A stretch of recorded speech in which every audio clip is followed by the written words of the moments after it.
This is the Big O Show. This is the Big O Show. All right. I'm a little distracted here. Troy just asked me who's the greater artist, Prince or Madonna. I can't believe he even asked that. Prince played every instrument. Yeah. I mean, seriously. Jesus, come on, man. That's not even close, bro. That's like an insult to Prince. I think he might come out of his grave right now just to go kick Troy Ortiz's ass. Anyway, all right, man. Let's before we get into any of the recruiting stuff, because they did add a couple of players and all that good stuff. But let's get into this talk about the ACC, because we've gotten into it before, and the 7 teams that are whatever talking, raising a stink. We've talked about this. They're kind of locked into this deal. It's kind of an ironclad deal. So what's the rabble rousing about now? Well, listen, this is basically these athletic directors getting together in Amelia Island this week and basically wanting to put the story out there. In between lobster steak and really expensive wine. Yes, go ahead. Yes, basically is what it is they reach out to national reporters and they put out what we've all known for months, which is every one of these schools in the ACC is trying to figure out a way to get out of that TV deal so that they can try to get themselves a new one.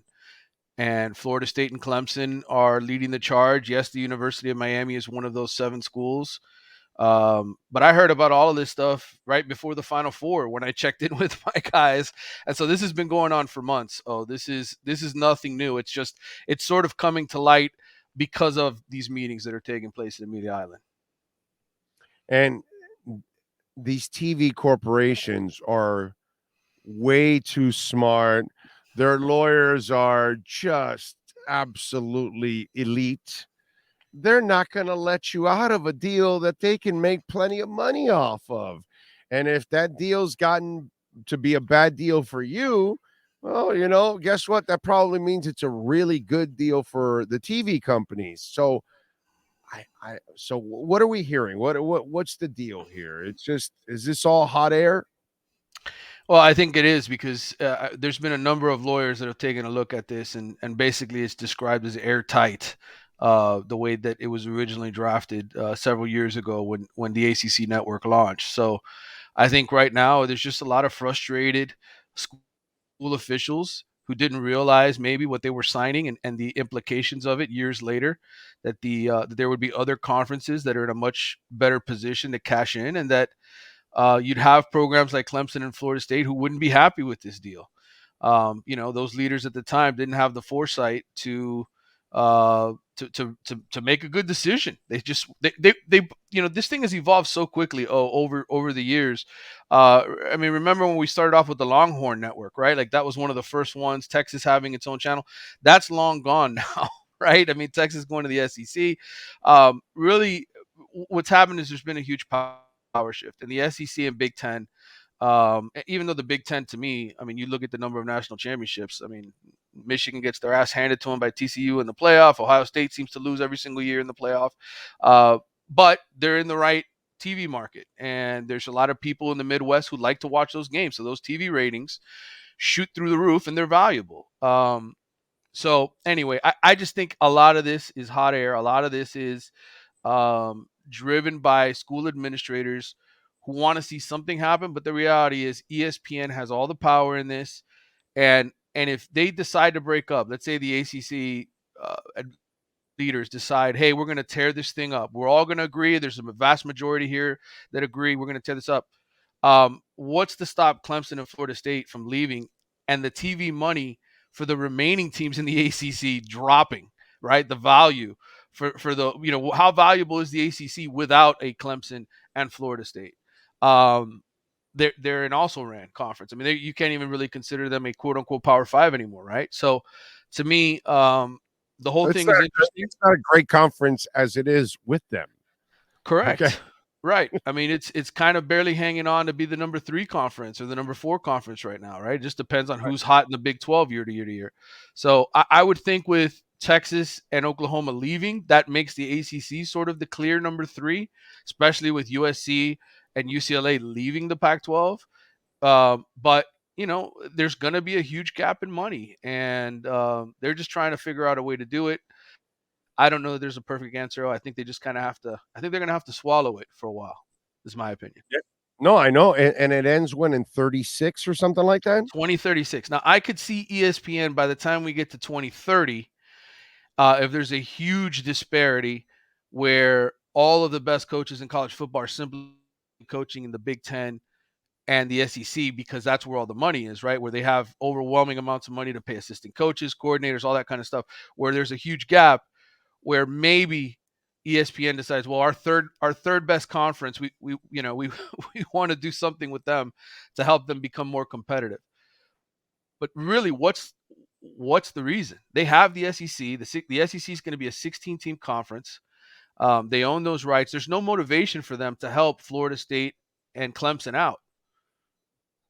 They would honestly prefer for them to stay in the ACC and make that next tier enticing, right? They want that, Right. they want that next conference that they televise on ESPN2 to have people tune into that too.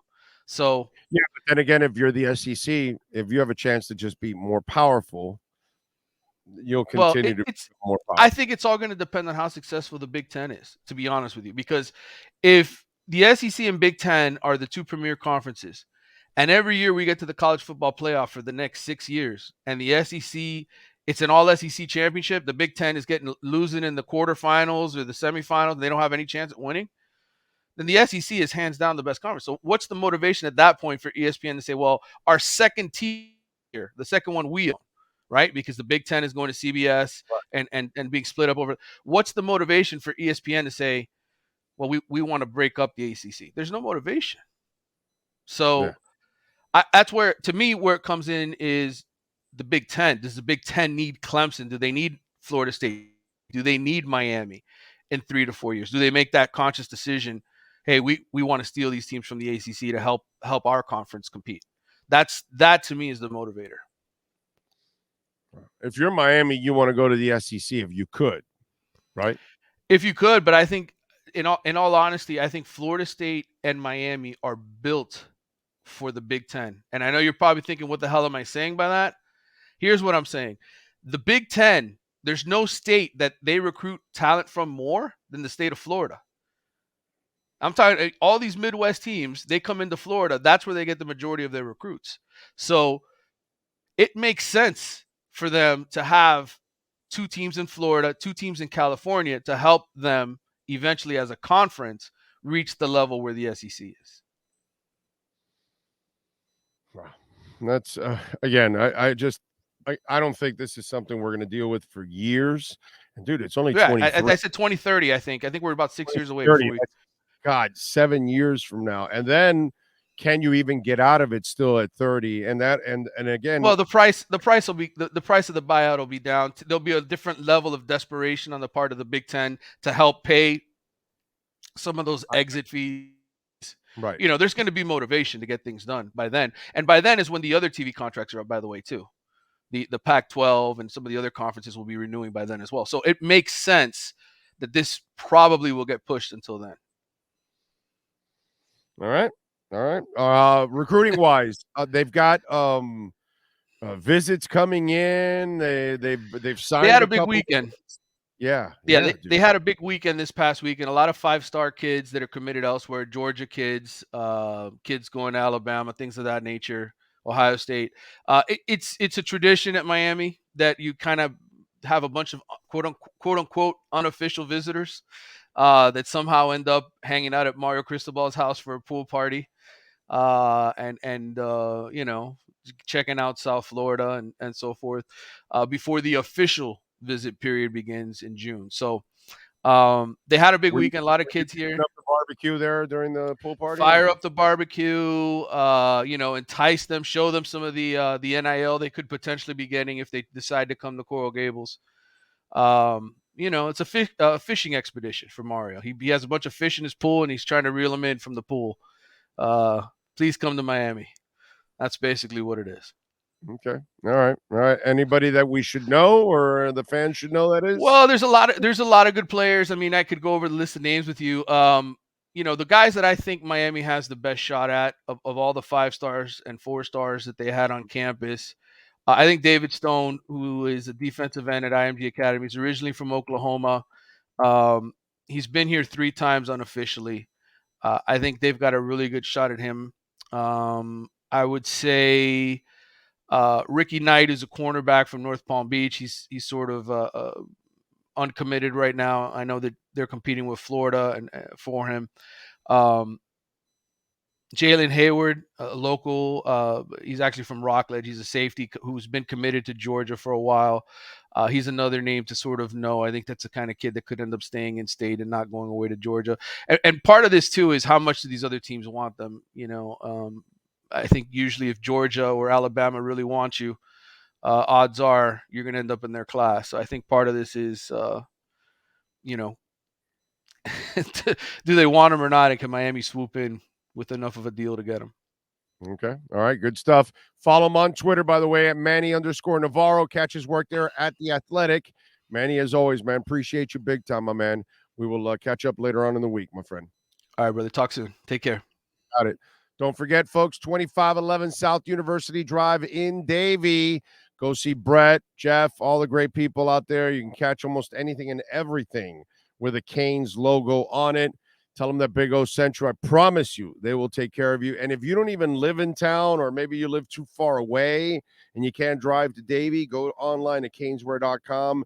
And if you order over $99, you will get free shipping. And trust me, you'll find so many items. It's addicting. The place is just amazing, really. Brett does an awesome job. That's why they're moving again, a couple of stores down to an even bigger slot.